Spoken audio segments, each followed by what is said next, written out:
following compilation features unsettling and spine-chilling tales sourced from Reddit's horror communities. Reader discretion is strongly advised. These narratives may contain graphic descriptions, psychological distress, and themes that could unsettle sensitive individuals. Proceed with caution, as immersion into these eerie stories may provoke fear, unease, and sleep disturbances. Enter this realm of Reddit's creepy horror stories at your own risk, as the line between reality and the macabre may blur within these chilling narratives. Story 1. I spent the night in a forest in Chernobyl with mutated animals. I found a mummified corpse holding a list of rules. The area where we were heading in Eastern Europe was known for its radioactivity. We had received reports of strange animals, things that looked like they were hatched from a mad scientist's laboratory. I didn't know how much of it I believed, because some of the descriptions the survivors gave sounded more like Wendigo and dogmen than any real animal. I figured that, in the heat of the moment and under attack, their minds had likely twisted the true form of the animals, horrifying as they were, into something truly nightmarish. There were 3 of us heading into the dark Eastern European forests. My friend Dmitri, who was originally from the country and knew the language, his girlfriend Anna, and myself. Everything seemed mundane enough as we flew into the country and handed over our passports. There was no sign of the horrors waiting ahead. The first towns we encountered looked idyllic enough as we drove through them in a rental car. Isolated farmhouses with cows and chickens dotted the landscape. Plentiful fields of wheat, potatoes and corn stretched out on all sides of us. The black earth here was fertile, I knew, as we headed deeper into the radiation zone. However, the houses and farms all started to look abandoned and dilapidated, the fields barren and dead. Christ on a cracker, I muttered, more to myself than to my friends. This place looks like it suffered through the apocalypse. It did, Dmitri said grimly. A nuclear apocalypse. I feel like the biblical one is far more optimistic than the true apocalypse will be. In reality, there will be no rapture, no victory of light over darkness. If there is ever a World War III, every major city will be consumed by nuclear fire. It will throw buses and cars thousands of feet into the air, spilling out bodies onto the burning skies. Entire streets will collapse, trapping countless millions under the rubble. That's a cheerful thought, Anna commented, her dark blue eyes staring out the window. I saw the reflection of white eyes skittering through the brush outside, small animals that disappeared in front of the approaching roar of the engine. How far is it? I asked, feeling car-sick and anxious. The winding roads here curved through countless hills. It reminded me of driving through parts of Northern California before, when I had retched out the window. Anna and Dmitri seemed unaffected, though I cursed my stomach, which was always turning traitorous towards me. It's a while, man, Dmitri said. This country is huge, probably another 3 or 4 hour drive, and then we have to start walking.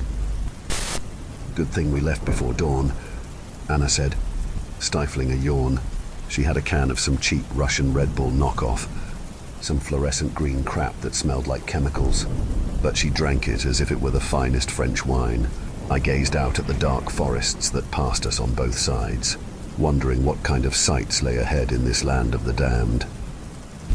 The sun rose early over the gently rolling hills and black earth of Ukraine, sending its rusty streaks of blood across the sky. The going had been easy so far, except for the constant car sickness I felt. I took a few pills of meclizine, wishing that I could have smuggled some weed gummies through customs. But here, cannabis was illegal, and I was not eager to see the inside of an Eastern European prison, where lunatics like the 3 guys one hammer maniacs and the chessboard killer lived in hellish conditions. Holy shit. Would you look at that? Dmitri said with awe and wonder oozing from his voice as the car braked abruptly. I looked up quickly, my stomach doing flips. But what I saw laying across the road instantly brought me back to the moment. Dmitri pointed a tattooed hand at the sight. Is that real? Anna asked. I could only shake my head as we all stared at the dead bear that was laying across the cracked road, its dead eyes staring straight through us. I noticed immediately that the bear had extra paws on its arms.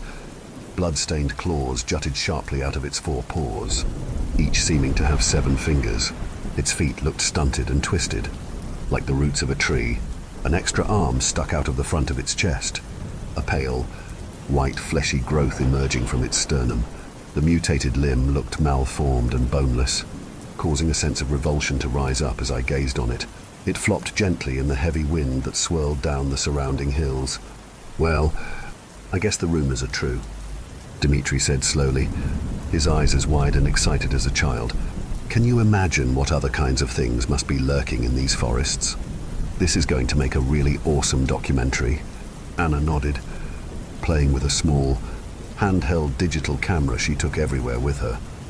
She wanted to make a video that would finally go viral on the internet and help her gain some recognition for her work. "I'm going to record everything, including this," she said excitedly, brushing a lock of blonde hair behind her ear as she opened the door of the car. Dawn had risen overhead, radiating the first warm rays of a bright summer day. After a long moment, I followed her out. Dmitri stood at her side, his dark eyes wide.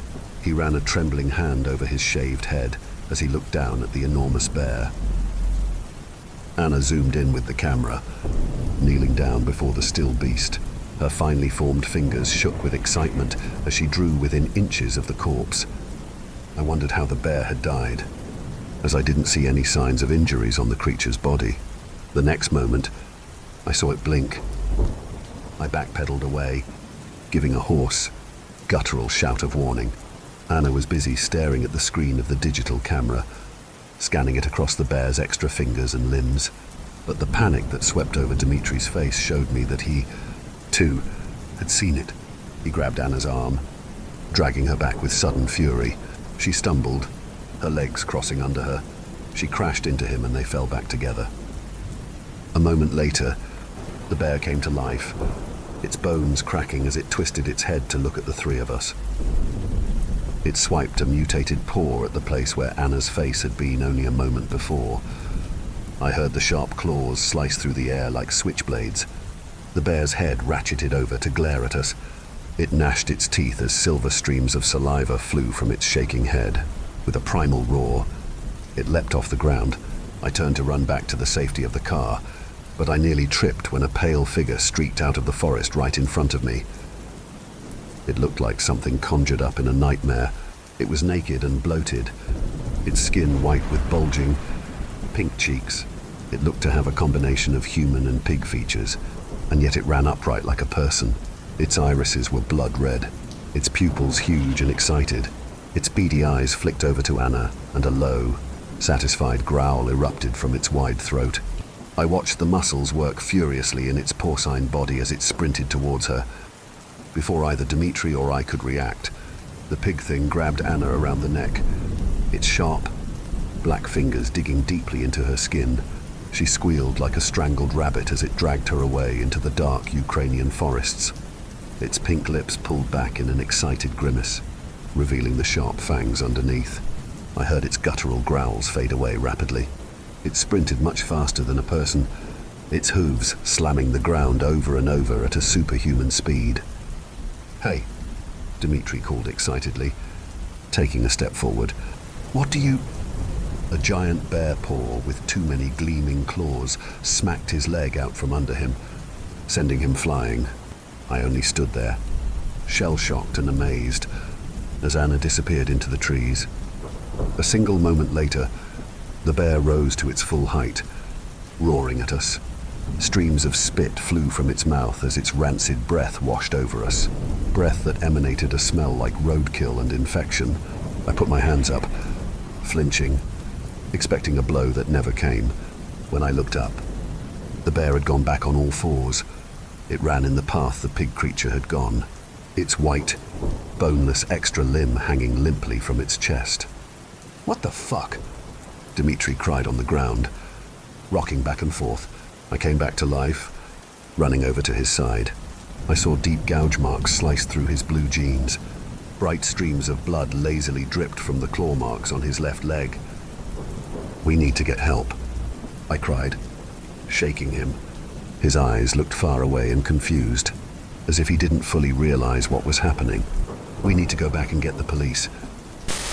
"The police?" he asked, laughing.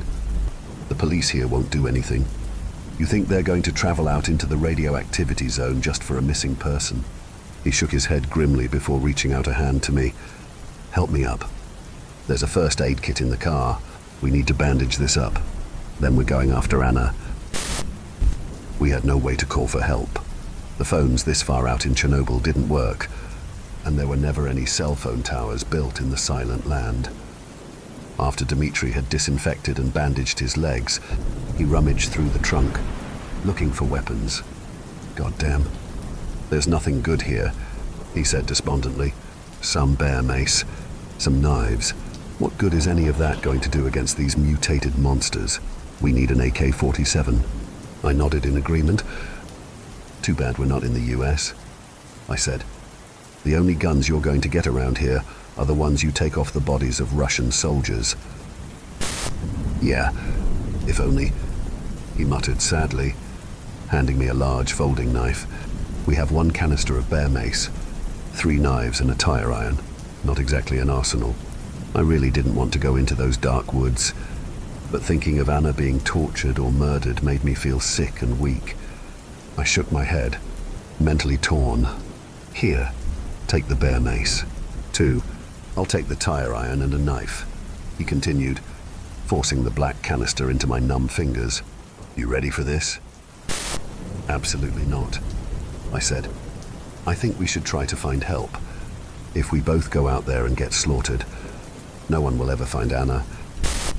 The nearest town is 2 hours west of here," he responded icily. "By the time we get help, her trail will have gone cold. It will take at least 5 or 6 hours to get any rescue out here. No, we need to do this, and we need to do it now. If you don't want to come, I'll come," I said grimly, my heart pounding. Fuck it. Dmitri had a sad history. As a child living in Ukraine, he had been kidnapped by an insane neighbor and kept in a dirt pit outside for weeks, wallowing in his own piss and shit. Slowly starving, he said the man would throw down a stale crust of bread or a rice cake into the mud and human waste every few days. Dmitri would pull the food out, wipe off the feces and eat it. I shuddered, remembering the horror stories he had told me. I knew he had a personal reason for making sure Anna was not subjected to the same endless suffering, even if it meant his own death. The bear and the pig creature had left a clear trail of broken brush and snapped twigs snaking through the forest. Side by side, we moved cautiously ahead, constantly checking our backs, but we saw no signs of movement and heard nothing. Up ahead, the trees abruptly opened up, letting golden sunlight stream down. Blinking quickly, we left the forest behind. We walked out into a field in the middle of a valley surrounded by tall, dark hills. Grass and weeds rippled in waves as the wind swept past us. Formed in a semicircle in front of us, human skeletons lay endlessly dreaming. They stared up into the vast blue sky with grinning skulls and empty sockets. Some still had putrefying strips of flesh and ligaments clinging to the bones. Animals had scattered some of the bodies, but others lay complete, like corpses in a tomb.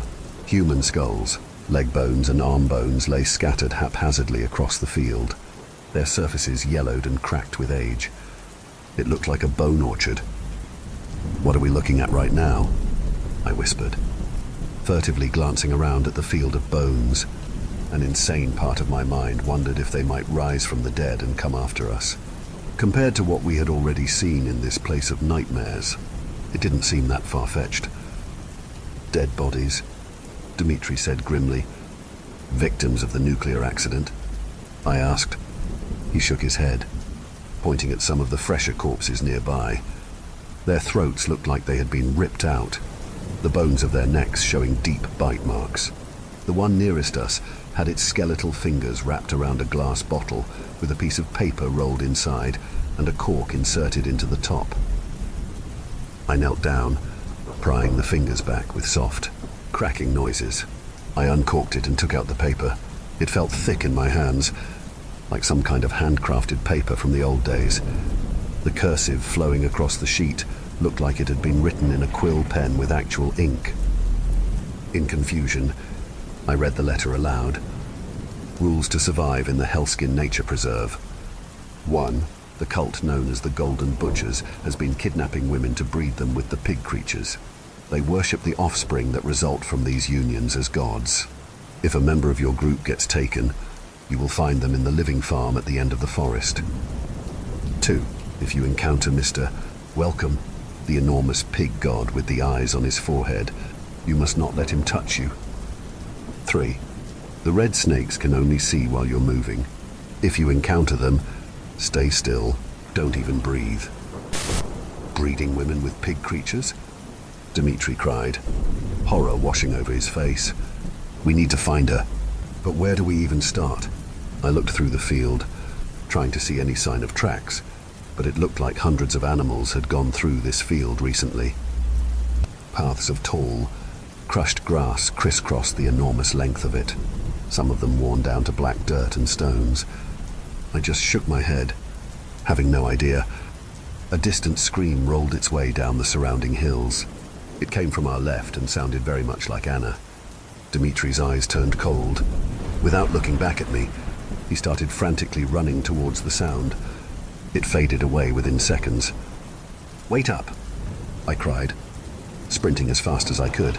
His freshly shaved head gleamed as he disappeared into the trees.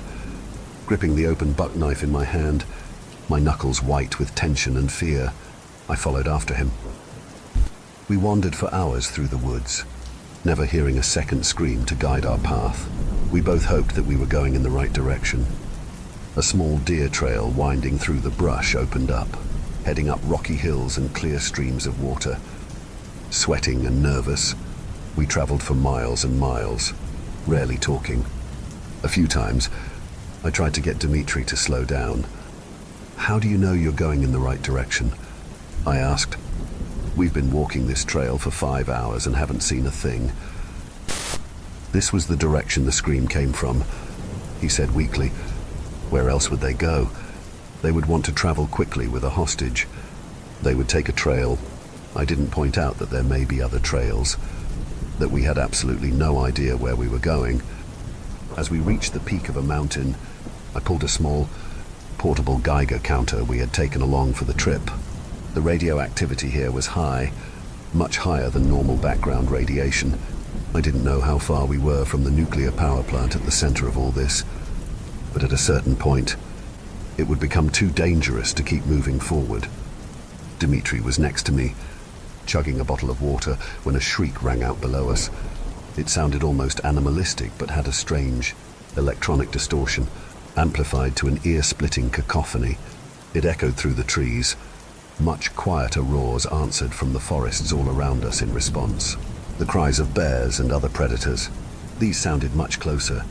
However, "Psst," a pile of thick ferns said to my left, shaking suddenly. In Ukrainian, the ferns continued by whispering, "Hey, you!"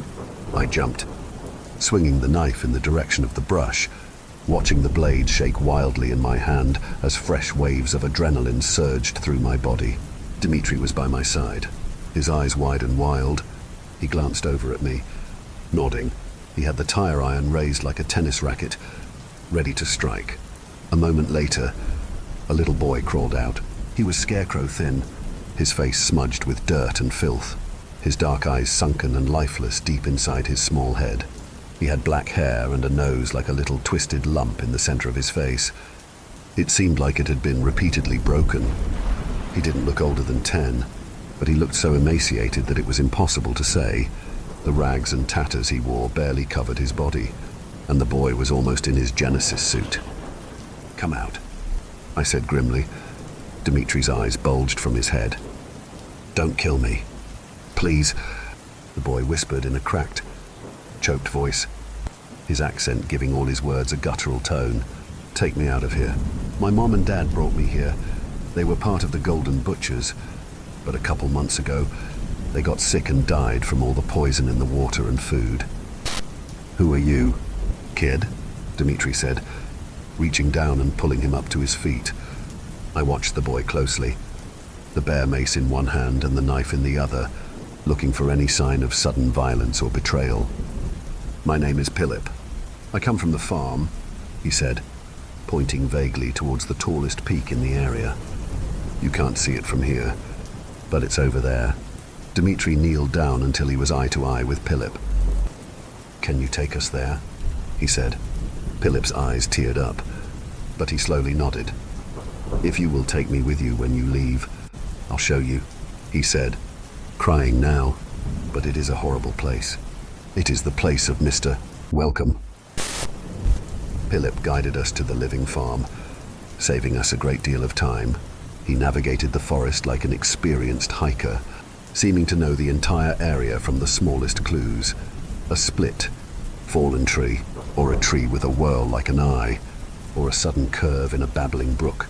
It saved us a great deal of time wandering through the woods, where everything looked exactly the same to me. There, he said, pointing through a break in the trees to the farm. The entire top of the hill was cleared of trees and brush. In its place stood a nightmare. The farm was the closest place to hell I have ever seen. The top of the living building peeked over the tall trees surrounding it. It had something like a bell tower on the top of it, almost like a church might have, but instead of a bell, it had an enormous, bloodshot eye. The eye had an iris as red as a dismembered heart. Its pupil was dilated and insane. From here, the eye looked to be about the size of a church bell and had no eyelids. Strange white filaments like those of a slime mold surrounded it, trailing down into the building. I wondered if this was the optic nerve for the great, staring eye. The rest of the building was as black as eternity, windowless and imposing. It had a brutalist architecture, all sharp angles and steep slopes. I watched the building and the eye closely. To my horror, I realized that the entire thing was alive somehow. The eye constantly spun in its place, staring out over the surrounding hills like the eye of Sauron. The building constantly breathed. Welcome, a hushed, distorted voice cried. The words seemed to come from the breathing and living walls of the farm itself. Welcome. Welcome. What the fuck is this? Kid?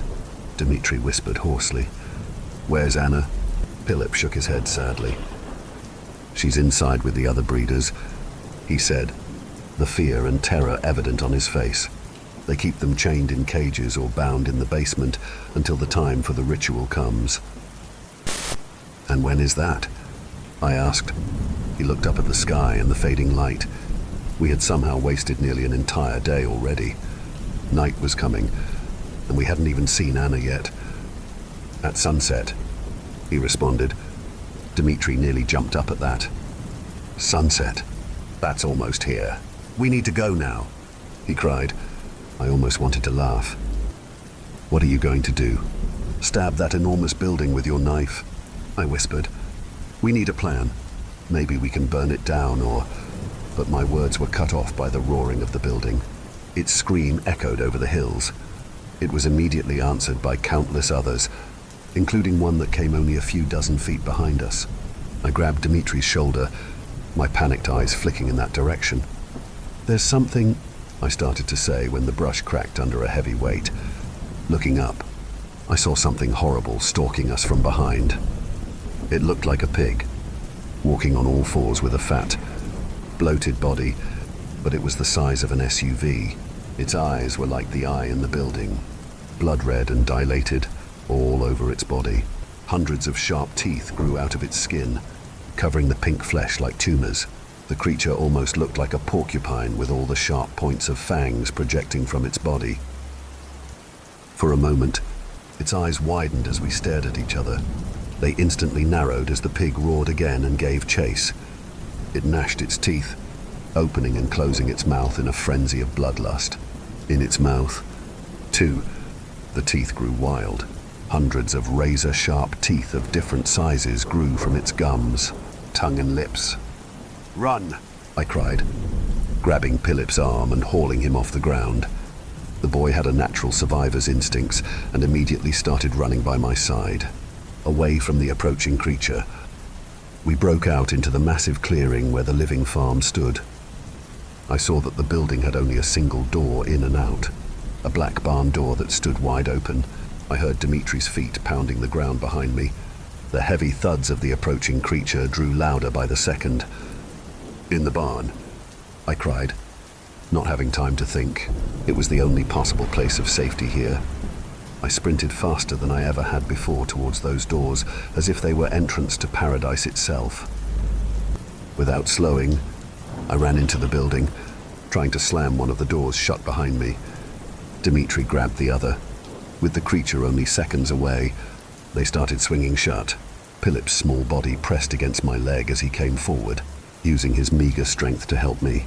The door was extremely heavy and hard to move. The building itself looked like it was 6 or 7 stories tall, and the doors to the barn nearly a third of that height. With a tortured creak, they slammed shut. A single breath later, something heavy thudded against the other sides, as if it had been hit by a battering ram, but the door held. Quickly, Dimitri and I grabbed a large board leaning against the wall and stuffed it into the brackets on both sides of the door, locking it from the inside. I noticed how cool and dark it was in here, as if I had walked into a cave. I turned, taking in the interior of the living farm for the first time. At that moment, I had to repress a scream welling up in my throat. Hundreds of imprisoned women both lined both sides of the barn. They were stacked one on top of another like prison cells, wearing filthy, blood-stained rags. Most of them looked silently down on us with dead, haunted eyes. I noticed the majority were in their 20s or 30s, but their eyes looked centuries old. Along the back wall, an enormous pig lined the wall, positioned like Jesus on the cross. It stood as tall as the barn itself. Extra eyes covered its face, a dozen of them positioned all over its cheeks and forehead. From the top of its head, I saw white filaments rising up into the bell tower, its many blood-red eyes focused on us, as still as death. "Welcome," it hissed. "Welcome." Its limbs were chained to the wall, enormous rusted links intertwined around its body, preventing Mr. Welcome from moving. "Anna?" Dimitri cried. Looking around frantically, there was no one else here that I could see except for Mr. Welcome and all the hostages. "Anna, where are you?" "Don't scream," Philip said in a tiny, fear-choked voice. "Please, don't scream." But it was too late. As Dimitri's last words faded, trapdoors built into the black floor of the barn sprung open. Dozens of mutated bears and pig creatures crept out, their predatory eyes scanning us with hunger and anger. "Fuck," Dimitri cried, running back to the door at my side. Frantically, the three of us pulled the board up and dropped it to the fleshy floor with a clatter, as hisses and growls erupted all around us, and the predators creeped forwards towards us in a semicircle. The barn door flew open. It was night now, the darkness creeping in like a descending curtain. No pig creatures awaited us on the other side, but something worse seemed to be creeping out of the forest. I saw snakes the color of clotted blood slithering ahead. Each one was the size of a tractor trailer, yet they made very little noise. An occasional hiss would rip its way through the air, but they hunted silently. As I stood in the field in front of the barn, a no-man's land of hellish proportions, the certainty of death fell over my heart like grasping skeletal hands. I looked down at the little boy sadly. He gave me a faint smile, even though his eyes were terrified. "I think we're fucked," Dimitri whispered by my side. I only nodded. But at that moment, I remembered the rules, and an idea came to me. "Just stay still," I said. "Don't even breathe." Philip and Dimitri looked at me strangely. Then recognition came over their eyes. Dimitri only nodded, and then we all played statue. The predators from the barn were only 30 feet behind us by now, crouched down and hunting us like a cat with a mouse. Yet the snakes also closed in, their black, slitted eyes gleaming with a reptilian coldness. As the mutated bears and pig creatures leaned down to pounce, I closed my eyes, waiting for the inevitable. I felt a sudden rush of air all around me. The snakes flitted forward in a blur, their massive jaws unhinging. Two fangs swiveled out like switchblades, fangs big enough to impale a police car. Drops of clear venom fell lazily from the ends. Keeping my eyes closed, afraid to even breathe or blink, I listened as the sounds of tearing flesh and screaming animals resonated all around me. After about 30 seconds of this, everything went deathly silent. I don't know how long we stood there like statues, but eventually, someone touched my shoulder. I opened my eyes, unbelieving. Dmitri stared at me intently. "They're all gone," he whispered. "All except Mr. Welcome. It's now or never." I nodded, and together we moved into the farm. The trapdoors still lay open. I could hear very faint sobbing coming from under the building. Dmitri was afraid to make a sound. Together, the three of us went down to investigate. We found a dark basement covered in hay. Torture tools covered the walls, iron maidens, brazen bulls, crosses, and an entire universe of whips, saws, grinders, pliers, razor wire, and other blood-stained tools of the trade. In the corner, we saw Anna, her hands tied to the wall. More rope bound her feet and legs. We ran forward. When Anna saw Dmitri, she collapsed into a nervous wreck. "Oh my God, you came! Please, get me out of here. Right now," she whispered.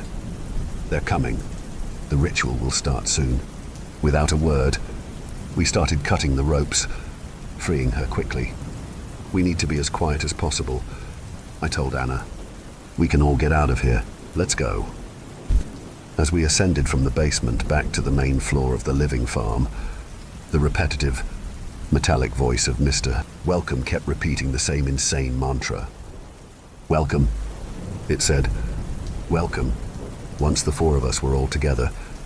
However, it changed. "Welcome, thieves," it hissed, its voice deepening and turning into a demonic gurgle. "That is my breeder.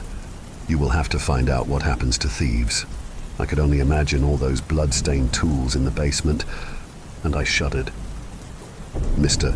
Welcome inhaled deeply, his massive, fleshy body ballooning. With a predatory roar, he ripped the chains out of the wall of the living building. Orange pus and dark, clotted blood dripped from the holes. The barn breathed faster and deeper, the broken walls vibrating and shimmering as new life and pain flowed into them. Mr. Welcome started moving towards us like a grinding juggernaut, walking on two legs like some sort of pig god. His many lidless eyes never looked away from us. The frayed optic nerves leading to the bell tower broke with a sound like snapping rubber bands.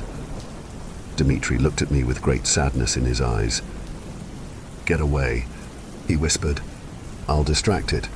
Just get Anna home, no matter what."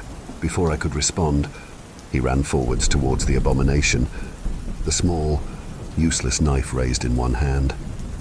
Mr. Welcome saw him coming.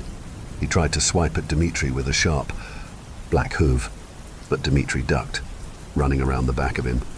He gave a battle cry and started stabbing the monster in the back of the leg, which probably hurted about as much as a toothpick, but it provided a distraction. This time, Mr. Welcome spun his whole body, falling back to all four legs to deal with this nuisance. He used his massive snout to smack Dmitri hard, sending him flying across the barn. He hit the wall with a bone-shattering thud. Dmitri's skin immediately started to blacken, as if he were being burned alive. His eyes melted out of his face as he screamed, clawing at the dying patches of necrotic tissue spreading across his body. Within a few seconds, his screams faded to agonized groans. He tried to crawl back towards us as he died. "Run!" I screamed, grabbing Anna's hand and forcing her to sprint by my side. Philip was already one step ahead of us, frantically trying to reach the shelter of the forest. I heard the ground shake behind me as Mr. Welcome drew near, moving much faster than we could ever hope to go. I knew we would never make it. "Keep going, no matter what," I yelled at Philip and Anna. They kept running, the animal instinct to survive now foremost in their minds. I had to suppress mine. I turned to face the creature, the evil pig god known as Mr. Welcome. In hindsight, I don't know if God or some divine power had interceded, but the bare mace was probably one of the few items that could have saved us at that moment. Mr. Welcome had many eyes, and now that he was running on all four paws, his face was within reach. As my heart palpitated wildly, I raised the bare mace and sprayed at his dozen eyes. He didn't slow, and I had to jump to the side to keep from being trampled. The air whooshed past me as if a subway car had gone by. But a moment later, Mr. Welcome gave a roar, and not one of anger and hunger. This was a roar of pain and uncertainty. Blinded, Mr. Welcome frantically started running in circles, knocking down huge swathes of trees. The ear-splitting racket as he pulled the forest apart crashed over the surrounding landscape. Without a moment of hesitation, I turned to follow Philip and Anna back to the car. We told the police about the barn and all the hostages, but they claimed they couldn't find it, and we never heard anything more about it. Looking back on the experience, I now know why Chernobyl is a restricted zone, and it isn't just because of the radioactivity.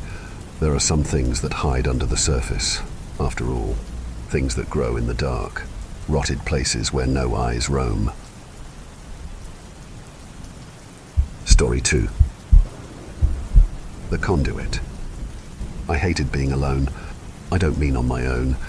You can be on your own, but not alone, if you have a good enough distraction. A good book or film or a hobby that keeps your mind busy can make you feel like you're not alone. Being alone, at least for me, meant being unoccupied in my mind. I had taken up a few tinkering hobbies to help in this. Joinery, making cabinets and spice racks, or a birdhouse. Anything to help keep my mind busy, really. When my mind was left unoccupied, it allowed them to visit. I don't want to say I was a psychic, that's a bit too cliche, but I was more of a conduit for them. They were spirits, but they didn't come to give me a message or anything like that. But I did provide a service for them. Through me, they could essentially live again. When you pass, you gain things that you didn't have in life, such as foresight. This is how messages can be passed on from the spirit world. You also lose senses like touch, smell and taste. That's what I provided for them. They didn't possess me. I was in full control of my body and my senses, and anything I wasn't comfortable doing, I could refuse.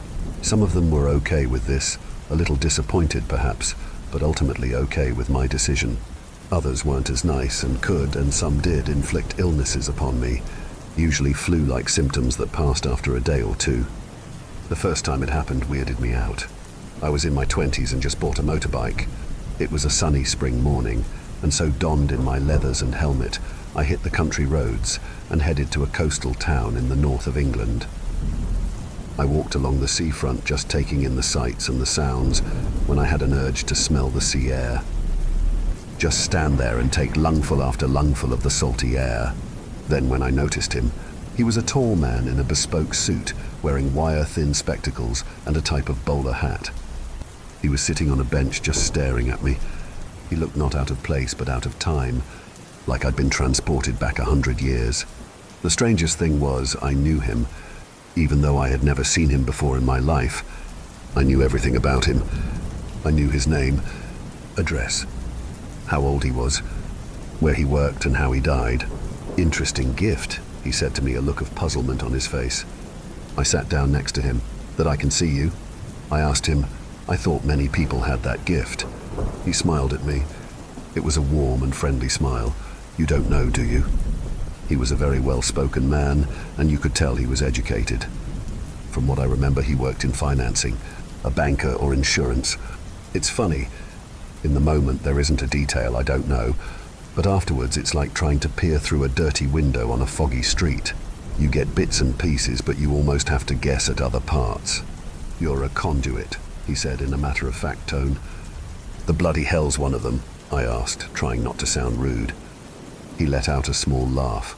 I've seen people here over my years, some glance and are gone, others sit and talk. Commune, if you will. These are the psychics. They ask things and pass on messages, X. Then there's you. You are a window for me back into your world. When you took those breaths of air, I could smell it, taste it, almost as if I were you for a second. You act as a conduit for me to access those senses again. I sat trying to process what he was saying. Would you do me a favor? he asked. His polite manner almost made him seem embarrassed to ask. "If I can," I replied, trying to sound cheery but also concerned, not too sure what I was letting myself in for. "Do you think we could get an ice cream? I've not had one in such a long time." I let out an audible laugh before realizing I was to everyone else talking and laughing to myself.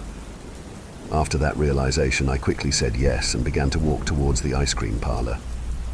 The thing about ghosts and using you as a conduit is they don't get full. 8 ice creams later, and I was not feeling the best. After all the flavors he tried, his favorite was plain old Jane vanilla, which for some reason amused me. After leaving him back at the bench where we'd met, I headed back to my bike, and after throwing up, I headed home. The spirits didn't seek me out for this gift of mine, but if they were in my general vicinity, they did kind of home in on me. I was visiting a popular toy store one day, the one with the giraffe mascot, when I noticed a little girl sitting on a wall out the front, kicking her black patent leather shoes off the wall. She stopped dead and looked straight at me. "Hey, mister!" Mister! She began to shout, almost scream at me. To put this child in a category, it would be firmly in the brat category. Think Veruca Salt from Charlie and the Chocolate Factory. She was rich, and she was entitled a dangerous combination at the best of times. She came from a household that was staffed, from a time when staff were little more than slaves. "How may I be of service?" I asked in an almost mocking tone. "You're one of them, aren't you?" She said it in a way that was almost accusing, derogative even, like I should be ashamed of my gift. This little girl stood before me. She was the prettiest little girl you ever saw. Her blonde curly hair was tied up, with bows in pigtails, and she had on a red and black, almost tartan-designed dress. But don't let that fool you for a second. The devil himself resided within that little girl. Go in there and I want you to play with the dream house and the car and all the Barbie dolls you can find. It was almost comical to see her face pouted with her hands on hips.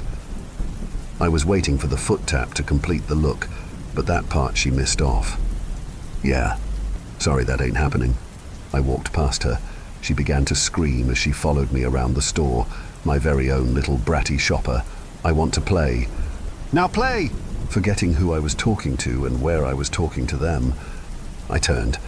I'm not proud to say I chastised the little ghost girl, but that's what happened. I am a grown-ass man. If you think for 1 second that I am going to sit and play with a goddamn Barbie doll, then you are very much mistaken. You may have owned a lot when you were alive, but you are not my boss, and I do not, and will not take orders from a bratty little child. Now I suggest you use the time you have to learn some bloody manners. Apologize and then maybe I will consider helping you in some way, but if I sit down in a shop and play with dolls, I'll be locked up and signing a register before they even close the shop, so no, I will not play with a bloody doll. I had to cut that shopping trip short, and boy did she make me pay.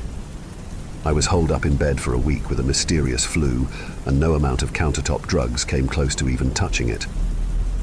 I later noticed a pattern which made me feel a little bad about my outburst.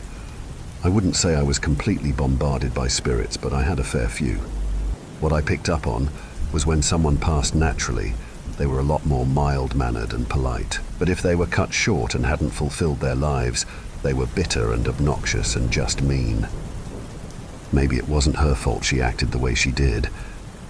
Years had gone by since my first encounter with the man on the coast, and I had learnt how to live with my gift. Then I was visited by an elderly lady that broke me.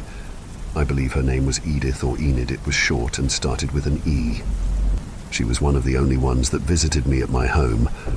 I was washing the pots and looked out of the kitchen window, and she was just sat there on the bench at the bottom of my garden. She was wearing a purple flowery sundress and holding a white handkerchief. I could sense her watching me. I slowly dried my hands, reached for my cup of tea on the side, made my excuse to my wife and headed out with my drink to get some air after an amazing dinner. Sitting down on the bench, the old lady began, "I'm very sorry to intrude on such a personal time, and you can tell me no, I'll understand." I sat listening as the lady explained what she wanted from me. It was a simple request, and I didn't think it would affect me as dramatically as it did. "I want a hug." That was it. "I want a hug." I sat drinking my tea. I miss my grandkids and want to feel a child's embrace once more. I understand it's a very personal moment, the love shared between parent and child, and I will understand, but please, if I could just feel it once again, you would make an old lady very happy." She sat with a somber smile on her face as she fiddled with her handkerchief. It took me longer than I thought it would to answer. After all, it's just a hug, right? But she was right, that was my hug with my son. Was I being selfish, not wanting to share that? Then I thought about my grandma, and how I was at the other side of the country when she passed. I would have given everything I had to have one last hug off her. With that in mind, I agreed. She sat with us while we played.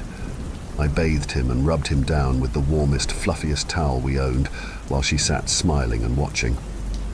We played games, getting dressed, tickling and laughing. Then, before he settled down for the night, I dropped down to my knees and invited him in for a cuddle. The feeling of warmth flooded me as I squeezed him into my chest. In that moment, I never wanted to let him go. I wanted to stop time and stay in that warm embrace forever. The old lady thanked me as she left. The strangest feeling came over me, not dread or anything like that, but a horrible feeling all the same. I excused myself from the room, told my wife I felt a little off, and I was getting a shower to clear my head. As the warm water hit me, I collapsed into a ball, sobbing, as a feeling of great loss took over my body. It's hard to explain, I didn't know what. I just knew I'd lost something or someone, and it hurt. It made me feel sick as I lay in the shower, heaving great heavy sobs. I ached and longed for something and nothing. Things were quiet after that night. I didn't have any visitations for months. Just as I was beginning to feel like that awful feeling I'd had was maybe my gift, coming to an end, or worse, being passed on to my son through some sort of cuddle transference. I met him. For the first time since discovering my gift, I knew nothing about spirit before me. I knew he wasn't from our world, but unlike all the other spirits, that's all I knew. There was no name, no history, nothing. To say he was an Adonis of a man is an understatement. His height and build would intimidate the very best of us. His skin was bronzed to perfection, and there was not a blemish anywhere to be seen. His eyes were hard to gauge. Looking straight at him, they appeared a kind of greyish, but as he moved, the colour changed through blues and greens, as if they were iridescent in colour. He was definitely out of place in my garage. "Mr. Smith, I've heard many things about you," he began as he walked around my garage, heading towards me. "Do I know you?" I asked, not sure if the meeting was a pleasant one or going to turn out bad on my end. "People are referring to you as the conduit," he continued, ignoring my question. "I'd like to show you something if you'd permit me. It's not something everyone gets to see, but I feel you could be beneficial." I took my time to answer, running the words over in my head, trying to figure out if there was a pitfall I was about to stumble into. The situation was so hard to read. The air was totally neutral. No panic or fear, but also no love or compassion. Just two men and their words. Words that seemed to fall from the air as soon as they were spoken. "What would you like to show me?" I asked. Even though I had tried to put something into my voice, curiosity, at the very least my words sounded flat and dull. "It's not so much a what as a where, if you'd please follow me." Without speaking, I just slowly nodded my head. I don't remember the journey, I just remember arriving at what appeared to be a generic sort of diner in the middle of nowhere. There was a cream wall with a red brick pattern surrounding the building, and a weird fog that just kind of hung in the air. We walked into the building and the feeling was sort of melancholic. Sad, but a happy sad. The decor reminded me of the type of roadside diners you'd see in the American movies. Beige and cream with red checkered design around the walls, a jukebox playing 50s rock and roll in the corner, booths on the outside table and chairs filling the center of the room. A Long Island bar ran around the service area, acting as more seating and table space. The place was filled with people meeting loved ones and talking over a cup of tea or coffee. People always came in, but I never saw anyone leave there, just always seemed to a seat for them, and some loved one waiting. I got the impression that this was some kind of meeting point, or a waiting room of sorts. We sat down in a corner booth, and I just observed the people coming in and being reunited with friends and family. After a while, the man spoke. "You have a truly wonderful gift, you know.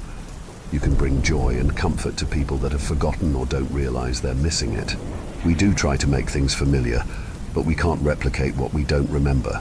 But you You can make that hot chocolate taste just like Grandma used to make it.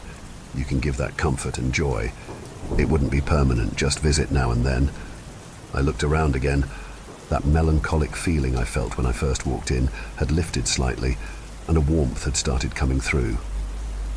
I decided to visit a few times a week to help what I believed to be people passing over. The man wasn't always there, but when he was, he would sit with me and we would talk.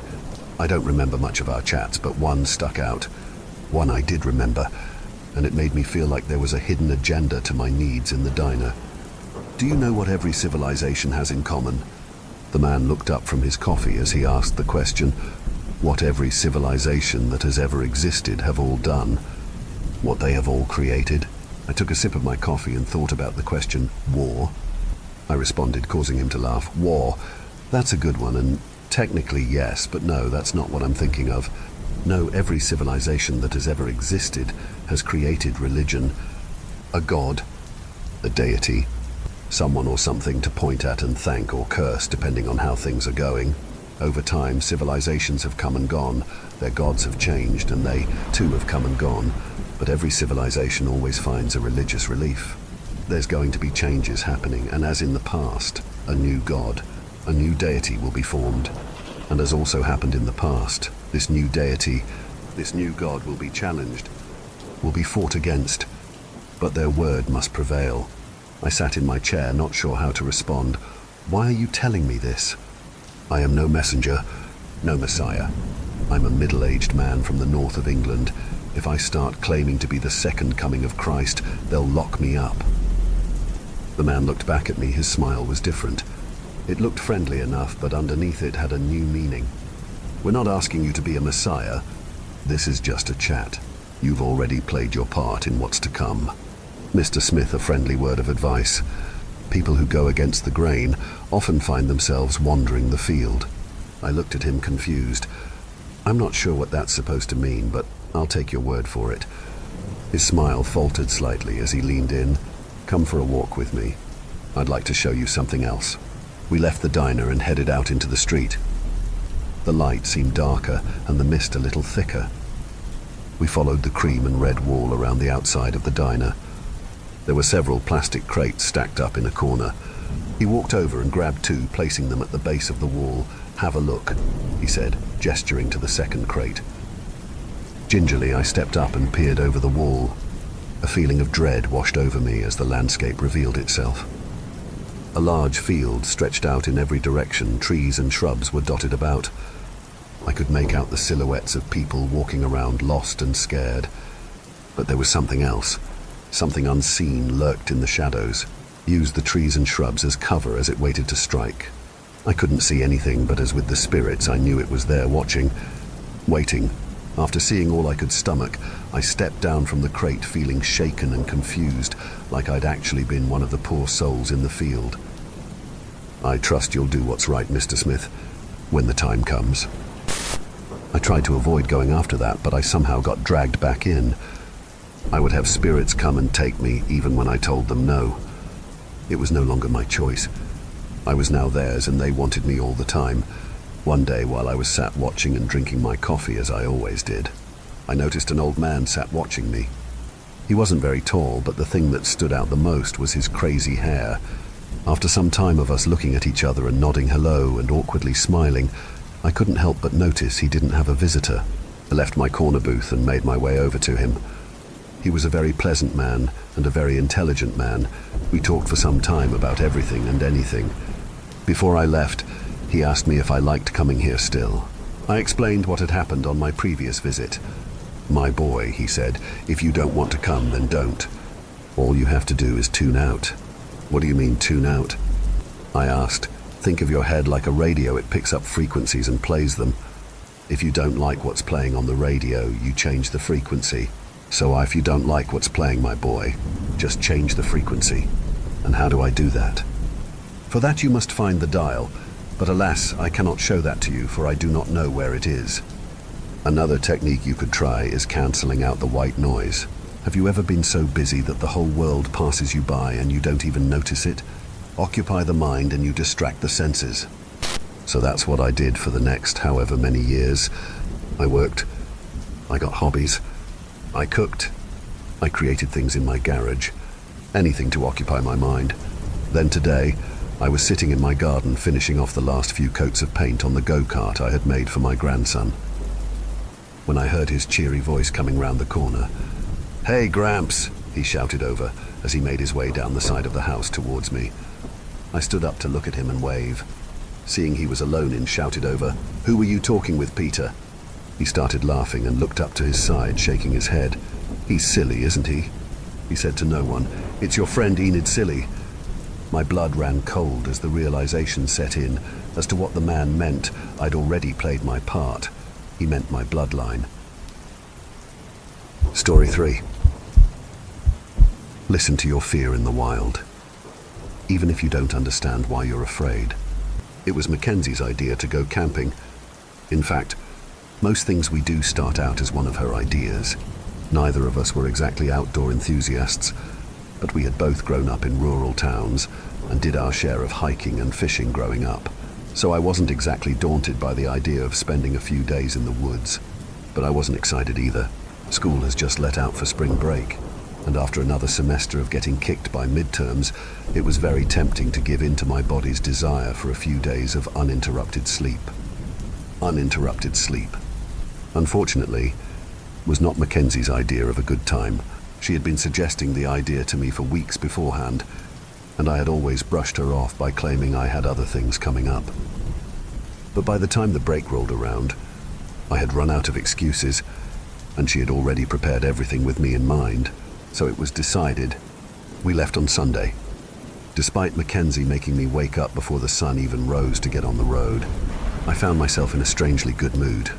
I had spent most of the previous day either eating or napping, the most uninterrupted rest I had gotten since Christmas. We drove up from Bakersfield, her truck bathed in the light of the desert sunrise. At first we spoke of classes and tests, and then of a camping spot that she had found in the forests of the Sierra Nevada. It wasn't actually a campground, she informed me.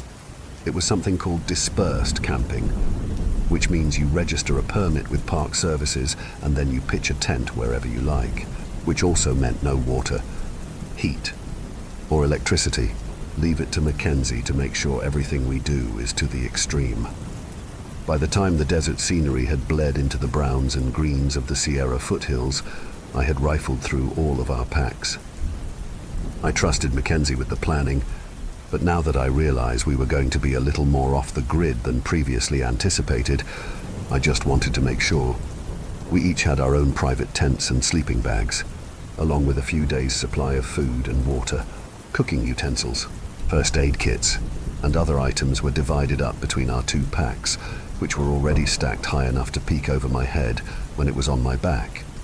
I recognized landmarks near Sequoia National Park and Kings Canyon, but Mackenzie took us farther north and I lost track of the terrain. She turned on a trail that led us deeper into the mountains and pulled over when it ended at the foot of a hill. "I was out here last week looking around for spots," she said, opening the car door. "If we hike around this hill here, there's a sort of little valley with a lake at the bottom where we can set up." I groaned a little as I shrugged on my pack. "How long a hike?" I asked. I took a step forward and winced at the sound of pots clanging together. "Next time I'm packing my own bag. Maybe half an hour or so. A little cardio never hurt anyone, I guess." And I bumped the pack higher before tightening the hip strap, trying to keep the weight from dragging on my shoulders. Mackenzie was right. Just around the hill, the terrain dropped dramatically towards a lake at the center of the valley, almost like a caldera. I just doubt that there used to be any active volcanoes around these parts. Mackenzie led the way down, through some steep ground where I was worried I might slip and roll all the way down into the lake. But the firm dirt made good footing, and the trees made good handholds. Mackenzie suddenly stopped. I heard the rushing of water. I peeked around her shoulder and saw that in front of us laid a stream, almost a small river if I was being generous. It also led towards the lake, but a bend in the trail meant we had to cross it to continue. The snows up in the mountains must have begun to melt, because the stream had swelled in size, and the log that laid across it was already submerged by a thin layer of water. Only a few more minutes of walking after we crossed this, Mackenzie said, nudging the log with the toe of her boot. It seemed sound enough, despite being underwater. I'd watched out, I said, leaning over the stream. There were tiny ripples at the surface, but it looked placid. They say that streams like these only look calm on the surface. Mackenzie snorted out a laugh and stepped onto the log. Yeah, that's why I don't plan on swimming in it. She began to shimmy across, and after a few moments I shrugged and joined her. It wasn't a far crossing, maybe 20 feet, and we were making fast progress. But in the end it was always the little things that got you. A little more than halfway across, Mackenzie's foot slipped, and she leaned forward to regain her balance. Her sleeping bag, tied to the top of the pack, broke loose from one of its straps, fell forward over her shoulder until it was caught mid-air by the remaining strap. That little momentum was enough. Mackenzie tottered for a split second, and then fell. I was right. The current was fast. She reached out a hand to grab onto the log, but by the time she resurfaced, she was already too far downstream. I began to scramble across, in hopes of getting to the other side before she was pulled too far away. I guess some luck was on our side that day. The stream was fast, but it wasn't deep, and it couldn't pull her under. Some 20 yards downstream, her pack had caught onto a fallen tree, and that was how I found her. Gasping and sputtering, maybe it was a combination of the adrenaline and the ice-cold water, but by the time we stumbled to the spot where we were going to set up camp, Mackenzie was laughing hysterically. She had rolled her ankle during her stint in the stream and was limping on ahead of me while I stumbled after her with her pack, in addition to mine, strapped to me. I don't plan on swimming in it. Mackenzie giggled from ahead of me, and then I fell right into the damn thing. Even I had to smile at that, despite being stuck with around 60 pounds of supplies. Maybe I did need some more action in my life. Now I really had a story to tell when I got back home. It was just about noon by the time we finished pitching our tents and hung our wet clothes out to dry. Mackenzie began digging a fire pit to cook our lunch, as we had neglected to bring a jet boiler. I took this moment to take stock of my surroundings and was pleasantly surprised that we found a genuinely beautiful spot to set up camp. We were by the edge of the lake, where the mountains flattened out and the tree line ended a few yards from the shore. After being in school dorms for nearly a year, the amount of the quiet was almost uncanny, the only sounds being the wind in the trees and the waves breaking against the sand. It was alluring, like a lullaby. Mackenzie cussed beside me. I looked over. She was struggling to get the fire going. Her hands shook as she tried to light another match. A small pile of used ones already lay by her knee. "Let me try," I said, sitting up. She almost got pulled away by a stream an hour ago, I reasoned. Sometimes the shock only hits you after the adrenaline has gone away. I had more luck, and after the fire got going, the rest of the afternoon and evening went by pleasantly. I rummaged through my pack and found that Mackenzie had packed marshmallows and chocolate for s'mores. I tossed the packaging on the ground and jokingly said, I see my pack was so heavy because it was full of all these essential supplies. Mackenzie grinned and then shrugged innocently. She grabbed the package of marshmallows and began unceremoniously shoving them into her mouth. "Aren't those for cooking?" I asked, and Mackenzie looked up at me with a very well-acted look of confusion. I laughed. When the sun set, both of us agreed to retire early so we could wake up at sunrise to explore the area in the morning. I shimmied into my tent and pulled the zipper closed. I checked my watch one last time before letting the sound of waves lull me to sleep. I woke up in the dark, and something was wrong. The air was heavy and my skin was clammy as if I had just broken a fever. Nothing was disturbed inside my tent, and the outside was still quiet. There was nothing reasonable that could have caused this feeling. It's hard to explain. Thinking back on it, the only conclusion I could come to is that we, as a species, are old. Younger than the forests and mountains, of course, but still old enough. And in that time we have seen many things. You can conjure up your life experiences and logic all you want, but deep down, there is a part of you that simply knows when something is wrong. And in that moment I knew. Suddenly, There was a light tapping on the flap of my tent, and then a voice. "You need to come outside," Mackenzie whispered, and she sounded terrified. I took a few deep breaths and clenched my pocket knife in a white knuckle grip.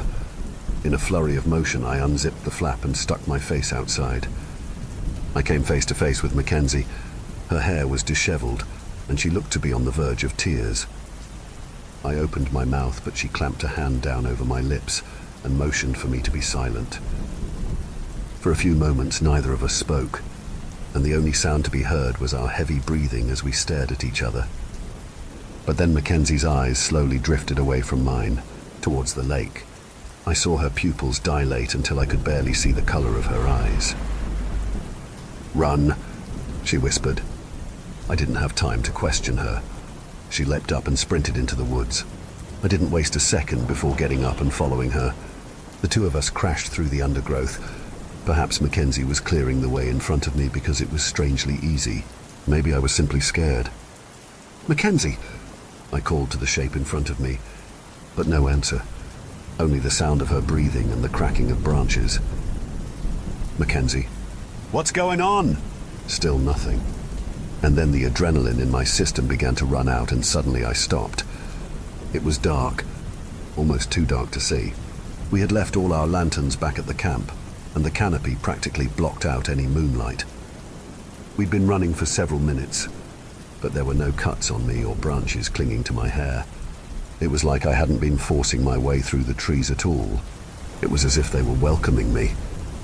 Ahead of me, Mackenzie had stopped too. She was standing still, and I couldn't hear her breaths anymore. "We have to keep going," she said, her voice strangely level. "Not until you tell me what's going," I called back. Mackenzie shook her head. It was even darker where she was standing, and I couldn't make out her face, but behind her was some sort of clearing, and the light coming through silhouetted her against the trees. "We're almost of the forest," she said, and I saw that she was right. There was nothing I would not give to be out of this god-forsaken forest. But no, it couldn't be. It took us half an hour to hike here, and that was downhill. The forest could not end here. I was being reeled in, like a fish chasing a worm on a hook. Mackenzie turned around, and as she did, she took a step towards me, an impossibly huge step. She had been several yards ahead, and now we were almost face to face. I ran. I turned around and I ran like I was being chased by the devil himself. If the trees had been welcoming on the way in, they were the opposite on the way out. Branches caught on my clothes and cut my arms and face. I kept on stumbling over tree roots and rocks, but I was undeterred. Behind me, I heard her running after me, but it didn't sound like Mackenzie any longer. It sounded like it had four legs. I wasn't even tempted to turn around.